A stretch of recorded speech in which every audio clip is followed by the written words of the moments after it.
waxay ahayd goor galaba anigoo ku ciyaaraya xaafadeyda agteeda baa waxaan la kulmay qalab ka mid ah hadhaagii dagaalkii Siyaad Barre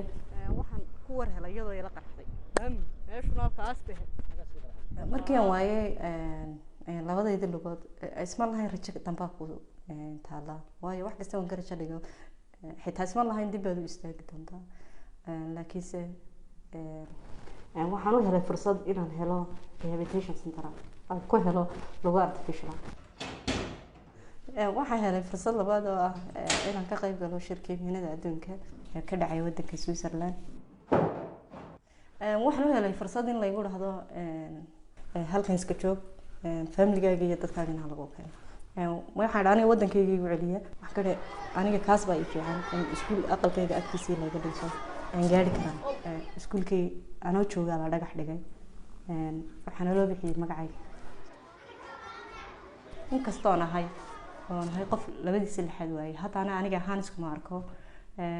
alxamdulilah jaamacadayda waan dhammaystiray sidoo kale waan shaqeeyaa